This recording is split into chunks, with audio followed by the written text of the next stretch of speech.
What's up, everybody? Welcome back. Thanks again for tuning in. This week's lesson is going to be a quick follow-up to my last post, which was TomBukovac Speed Lick with free tabs that can be found on my website.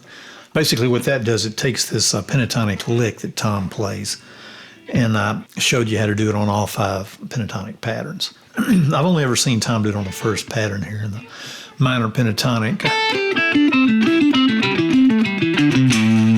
But at any rate, Tom was kind enough to watch that last video I posted and reach out to me with a little extra tip in there that has to do with the alternate picking. And basically, it's real simple. It's just, he said, man, you know, you're doing it you're starting it on the downstroke, which indeed I was,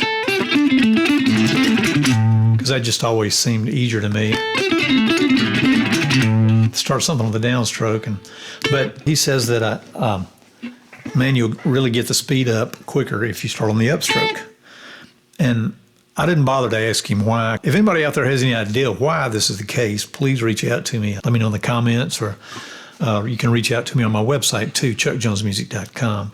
And once again, please subscribe and hit that notification bell, y'all.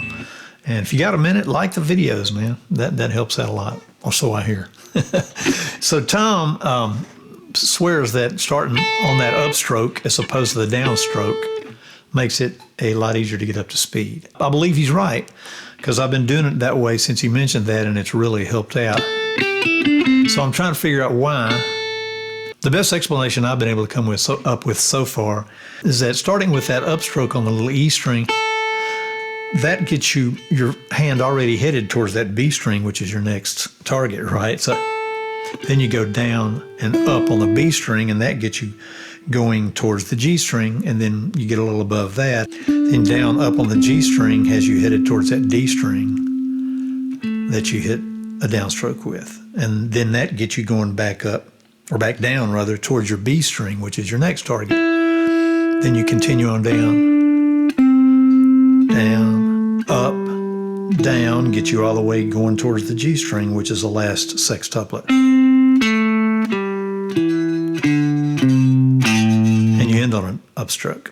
So that's the best explanation I can come up with. And I don't think this would necessarily be the case if you were starting on a high note on the E string. Let's say if you're going to do the sextuplets, like you're going to do the second position, which would be like here. But instead of doing it in that position, if you're going to do it starting here with your pinky, I think you'd probably want to start with your downstroke. That way, you'd be doing the upstroke on the 5th fret again, which gets you back into that same thing. So that's the best physical explanation I can come up with to explain why starting with the upstroke is better than the downstroke. And Tom also mentioned that method is Hillbilly Approved. And I'm assuming he's referring to bluegrass pickers probably do it that way as well, if they're playing that direction in a pentatonic.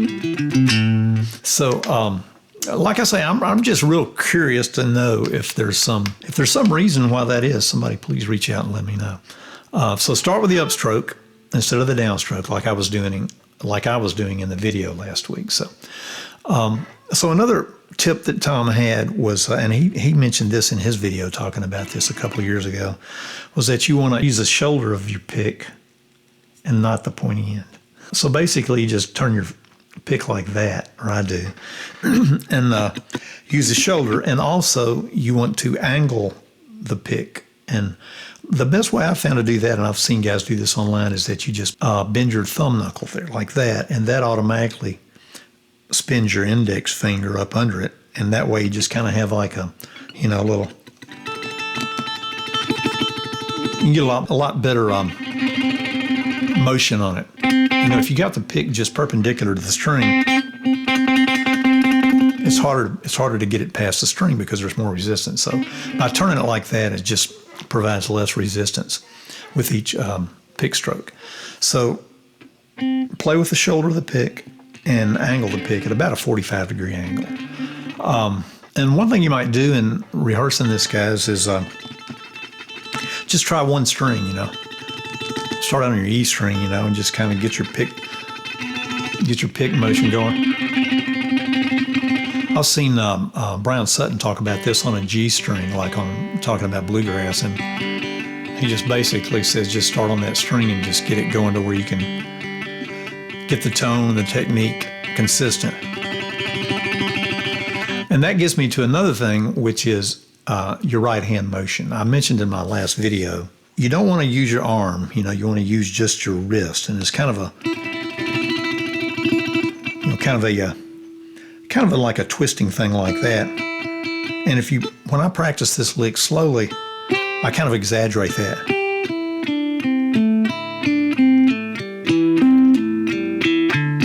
And obviously once you get it up to speed,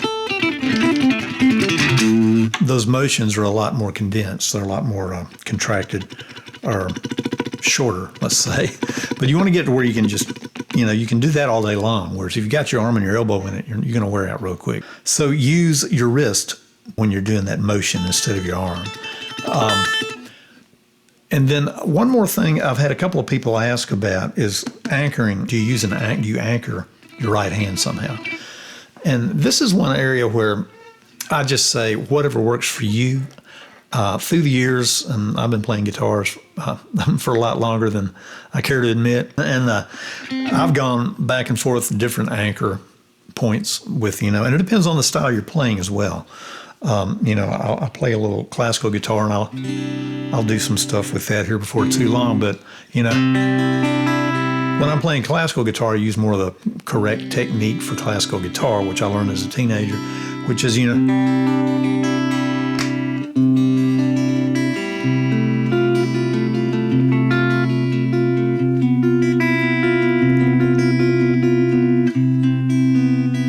just basically let your hand free float, and you're not anchoring anywhere unless you're doing some type of effect or something.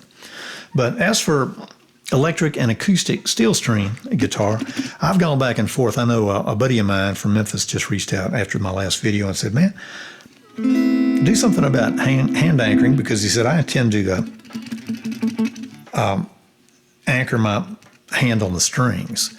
And I said, I do that sometimes as well, especially if you're muting. And I've seen some like heavy metal shredding kind of guys that do that. All that. I've seen those guys talk about a lot of times they'll use the palm of the hand to mute the string with. So there's that. And I've heard TomBukovac talk about this as well, or Uncle Larry, if you will. And the episode where somebody asked him this question about anchoring his hand, he mentioned that he usually, he was using a Strat at the time, and he says basically he usually just uses his second and third finger to drift around on the pick plate, And I've seen him do that a lot, and a lot of times if he's up here, he'll have his pinky anchoring down there. And I've tended to start doing that as well myself. There have been times, though, where in the past where I didn't anchor at all, even when I was playing, acoustic. I've seen bluegrassers do this a time or two. Anchoring is the kind of thing that just pick something and try it, whatever comes natural to you, and just practice like that. Like these days, I'm kind of switching it up to what Tom suggested. So I'm always kind of aware of what fingers I have and where they are down here on the pick plate. He says he usually keeps them between the bridge and the middle pickup right here. And of course, if he's going into, Tom will get his pick in his middle finger there occasionally and use finger picking. And I do that as well. Lately, I've been practicing that. Like if I'm on a long drive or something, I just sit there with a pick in my right hand as I'm driving down the road, practicing getting it from my thumb and finger into my pinky. But I think I'm going to have to give up on that because it's just too far of a trip to take.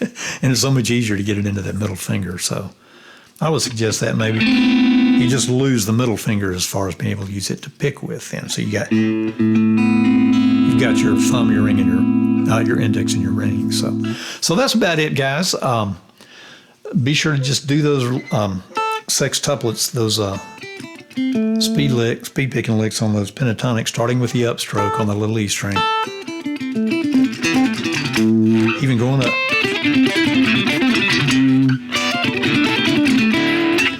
Angle your your pick with your thumb and your index finger, about a 45-degree angle, just by crooking the knuckle of your thumb there, bending the knuckle of your thumb. And play with the shoulder of the pick, and anchor your right hand with maybe your pinky or middle ring finger on the pick guard down there. And, that may change if you're moving around. And obviously if you're down here doing, some kind of a harmonics or something like that, you're going to have to learn how to have a little more freedom with your right hand. So it's good to practice different techniques like that. That's one reason I love to practice things like the, because that can get you away out of your regular habits of just wherever your hand's at. So anyway, just a few extra follow-up tips there, y'all, for the TomBukovac Speed Lick.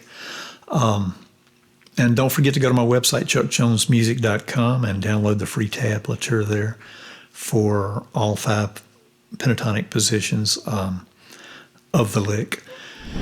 And please do subscribe and hit that notification bell and like the videos, y'all. It'll help me out. Appreciate it. Y'all have a great day.